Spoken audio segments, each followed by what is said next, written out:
कि बुशरा बीबी को रिहा करने का फायदा हुआ है या नुकसान? बिल्कुल नुकसान हुआ है। नुकसान नुकसान हुआ है। उनके उसने व्यू ये से देखा जाए 24 तो बिल्कुल। नंबर वाली सारी कॉल ये इस तरह मैनेज नहीं होनी थी, जैसे अब गंडापुर ने इसको इस तरह मैनेज करना था जैसे बुशरा बीबी मैनेज कर रही हैं। हर एमएनए एमपीए को 5,000 10,000 टारगेट, ये वो मॉनिटरिंग का एक सेल बना दिया गया है केपी में, रेस्क्यू 1112 के दफ्तर में। बुशरा बीबी ने अपना एक सेल बनाया है और कहा है कि हर बंदा मुझे वीडियो भेजे। वहां पे 25 सोशल मीडिया के अपने ट्रस्टवर्दी लोग बिठा दिए हैं और हर एमएनए एमपीए को फोन कर रही हैं, जिले अहदेदारों को फोन कर रही हैं। आज अगर एस्टेब्लिशमेंट इवेल्युएट करे हुँ, तो क्या बुशरा बीबी की रिहाई का फायदा हुआ या नुकसान? नुकसान हुआ है। हुँ, गंडापुर ने तो ऐसी किसी कॉल में या इस तरह का काम नहीं करना था, वो तो डी चौक से पहले गायब हो जाता था।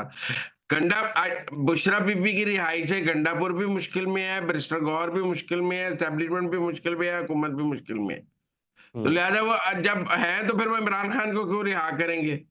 एक गलती दुरुस्त। काफी नहीं है। एक और गलती कर लेंगे कि इमरान खान, यहाँ तो बुशरा बीबी की रिहाई के बाद मामलात बहुत सुलझ जाते, सुकून हो जाता और बुशरा बीबी ऐसे अमल करती कि एस्टेब्लिशमेंट सोचती कि अगर हम आगे इमरान को भी रिहा कर दें तो क्या फर्क पड़ता है। देखें बुशरा बीबी को रिहा करने से बेहतरी हुई है, माहौल ठंडा हुँ, हुआ है।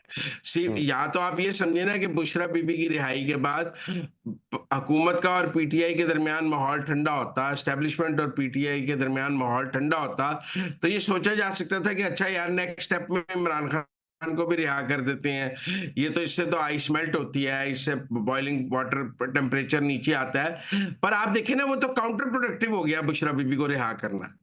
हुँ, तो इसलिए मेरा ये ख्याल है कि किसी भी सतह पर किसी भी मौके पर एस्टेब्लिशमेंट और पीटीआई के कोई मुज़ाकरात नहीं हो रहे थे। भाई इमरान खान की रिहाई पे मुज़ाकरात हो ही नहीं सकते।